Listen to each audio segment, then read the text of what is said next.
अगर आप घर बैठे ये अवेयर होना चाहते हैं कि आपको प्री डायबिटीज़ या डायबिटीज़ जिसका मूल कारण जो है इंसुलिन रेजिस्टेंस है, और आपने रिसेंटली अगर ब्लड जांच कराई है तो आपको दो वैल्यूज़ की ज़रूरत है,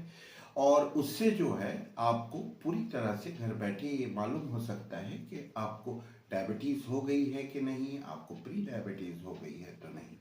तो वो दो नंबर होते हैं आपके ट्राइग्लिसराइड और एसडीएल। तो ट्राइग्लिसराइड और एसडीएल को आपको डिवाइड करना होगा। जो वैल्यू आती है वो वैल्यू अगर आप की एक से कम है तो आपको जो है इंसुलिन रेजिस्टेंस की चांसेस बहुत ही रेयर होते हैं, बहुत कम होते हैं। अगर आपकी ये वैल्यू जो है 1 से 2 के बीच में रहती है तो आपको माइल्ड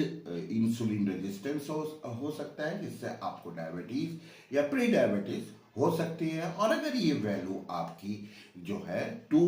या 2 से अबव है तो आपको सीवियर इंसुलिन रेजिस्टेंस है, और उसके कारण से आपको प्री डायबिटीज और डायबिटीज फ्यूचर में हो सकती है।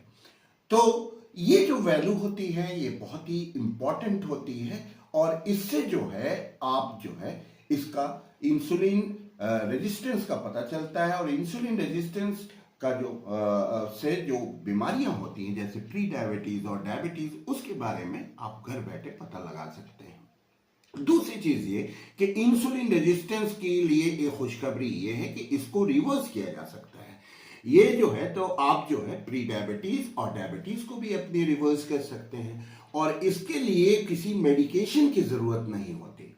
क्योंकि इसमें होता क्या है कि आपको जो है सिर्फ सिंपल लाइफस्टाइल चेंजेस अगर आप कर लेते हैं और अपनी डाइट को रिस्ट्रिक्ट कर लेते हैं तो आप उसी इंसुलिन रेजिस्टेंस को आप जो है कम कर सकते हैं, उसको आप खत्म कर सकते हैं। यूजुअली होता क्या है कि जो डॉक्टर्स जब इन्वेस्टिगेशंस प्रिस्क्राइब करते हैं तो वो क्या करते हैं कि वो आपको फास्टिंग ब्लड शुगर तो कराते हैं, मगर फास्टिंग इंसुलिन लेवल आपका नहीं करा के देखते, जो कि मूल कारण होता है इंसुलिन रेजिस्टेंस का।